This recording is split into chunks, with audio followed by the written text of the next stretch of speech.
Every winter, the whole world dies. The leaves let go and fall. The fields go bare and brown. The cold comes down out of a low grey sky, and the ground hardens, and nothing grows. We have 100 ways to explain that now. We talk about the tilt of the earth and the distance of the sun. But 3,000 years ago, the Greeks stood in that same dead field, in that same grey cold, and they did not call it weather. They called it grief. A mother's grief, vast enough to kill the whole green world. And this is the story they told to explain it. Her name was Persephone, and she was the daughter of the goddess of the harvest. She was not a goddess of war or wisdom or the sea. She was something gentler than that, and somehow more powerful. She was the spring itself, made into a girl. Where she walked, the grass came up green behind her. Where she sat down in a meadow, flowers opened around her without being asked. She laughed, and you could almost hear the whole earth getting ready to grow. And her mother loved her the way only a mother can love an only child. Demeter was one of the great powers of the world, the goddess who made the wheat ripen and the fruit swell and the harvest come in. Kings prayed to her. Whole cities lived or starved on her mood. But none of it mattered to her the way her daughter did. For a long time, that was the entire world. A green meadow, an endless golden afternoon, a mother and a daughter, and nothing under the wide sky that could ever go wrong. But someone was watching her. Far below the meadow, far below the roots and the stones and the deep places where no light has ever reached, there was a kingdom. It was the largest kingdom there is, because every single thing that lives will one day come to live there. It was the country of the dead, and it had a king. His name was Hades, and he was the brother of Zeus himself. When the three brothers divided the universe between them, Zeus took the sky, Poseidon took the sea, and Hades drew the world below. He did not choose it, he simply got it. And so he ruled the silent country, the place every soul goes when the breath finally stops, and he sat alone on a throne in the dark, year after year after year, with no one beside him but the dead, who do not speak. He was not the devil. The Greeks did not have a devil. He was not even cruel. He was something worse, in a way. He was lonely, with the bottomless loneliness that only something immortal can feel, a loneliness with no end built into it anywhere. And one day, looking up through a crack in the world, he saw the girl in the meadow who carried the spring. He saw the one living thing that could fill a dark room with light, and he decided that he would have her. So he went to her father, and here, the Greeks were brutally honest about the gods they worshipped. Hades went to Zeus, the king of everything, the girl's own father, and he asked for her. And Zeus said yes. He did not ask his daughter. He did not warn her mother. He weighed his brother's loneliness against his daughter's freedom, and he simply gave her away, the way a man might trade a field he was not using. He said yes, and he said nothing to anyone, and he let it happen. It happened on an ordinary afternoon, in an open field. Persephone had wandered a little away from the others, the way a happy girl does. She had seen a single flower more beautiful than all the rest, a bloom of a kind no one had ever seen before. Zeus himself had planted it there as bait, and she reached for it. The ground tore open in front of her. There was no warning, no sound, until the sound was everything. The earth split wide, and the cold breath of the underworld came roaring up out of the dark. And out of that dark came a chariot of black, pulled by 4 horses, the color of smoke and shadow.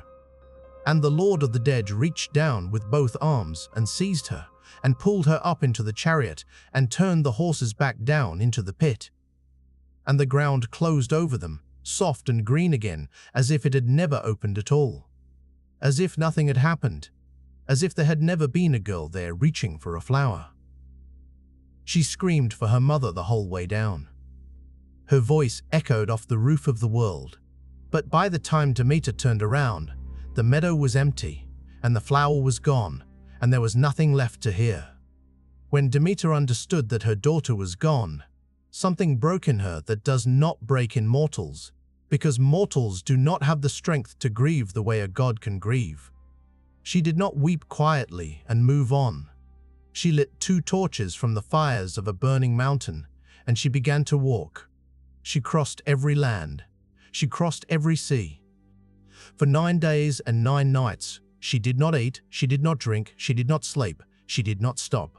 She held her 2 torches up against the dark, and she walked the whole grieving width of the world, calling a name that no one answered.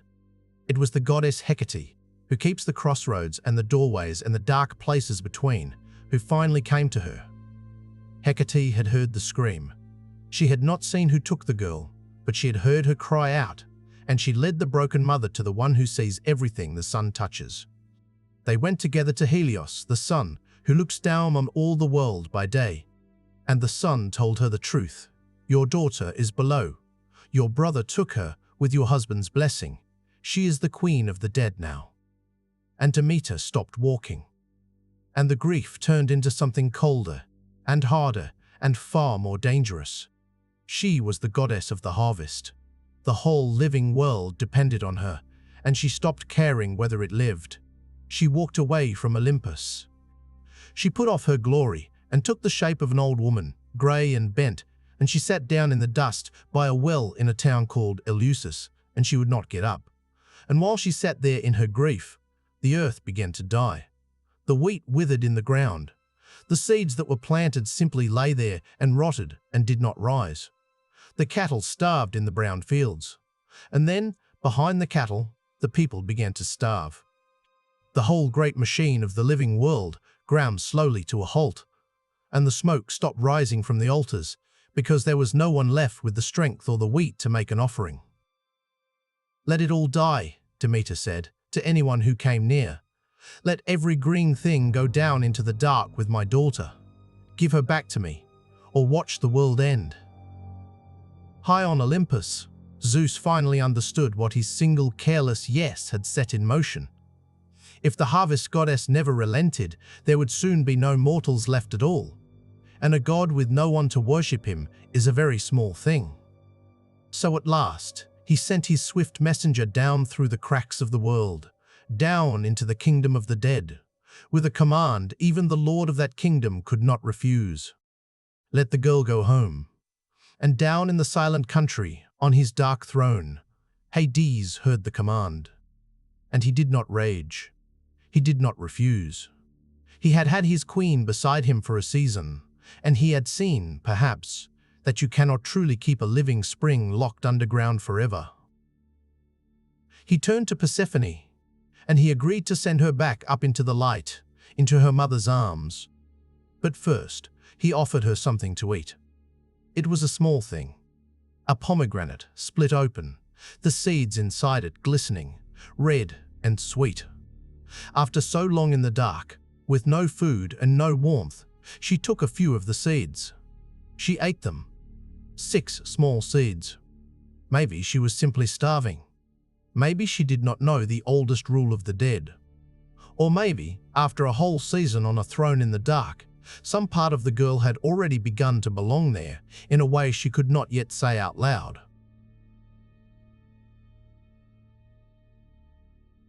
But the rule was older than the gods themselves, and not even Zeus could undo it. Whoever eats the food of the dead belongs, from that moment, to the dead. She had swallowed 6 seeds, and those 6 seeds would divide her, and divide the whole turning year forever. So they struck the only bargain that could ever hold. For 6 months of every year, 1 month for every seed she had eaten, Persephone would return to the world above. She would climb the long dark road up out of the underworld, up into the light, and the moment her mother saw her, the moment they touched, the grief would lift like a fog burning off, and the whole earth would answer. The seeds would split open in the soil, the buds would break on the branches, the grass would come up green, and the wheat would rise gold, and the world would come roaring back to life all at once. That is the spring. That is the long warm summer. That is the green and living half of the year. And it is, underneath everything, just a mother and a daughter. But when those 6 months end, Persephone has to go back. Back down the dark road, back to the silent throne and the king who waits there, and the kingdom below the ground. And the moment she turns to go, her mother remembers everything. The cold comes back. The leaves let go. The fields go bare and brown again. The whole earth mourns alongside Demeter and folds in on itself and waits and refuses to grow. That is the winter. Every winter, in every year that has ever turned. It is not the tilt of the earth. It is not the distance of the sun. It is a goddess grieving for a daughter she is allowed to hold for only half of every year. And here is the part the Greeks understood that we have very nearly forgotten. Persephone did not stay a frightened girl reaching for a flower. The spring that was stolen down into the dark came back up, changed. She went down a victim, and she rose a queen. Half the year, she is the daughter who brings the whole world back to life.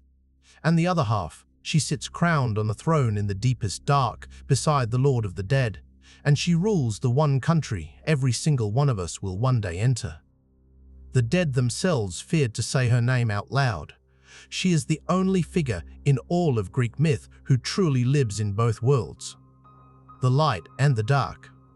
The living and the dead. The girl in the meadow and the queen of the grave, and the same person, the whole time. She is the proof the Greeks left us that those two worlds were never as far apart as we so badly want them to be.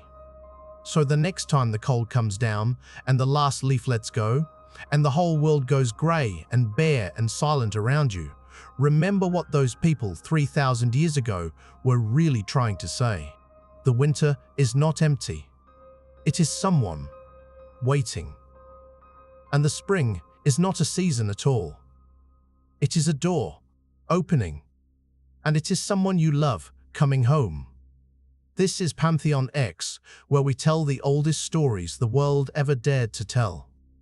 Subscribe and stay close to the fire.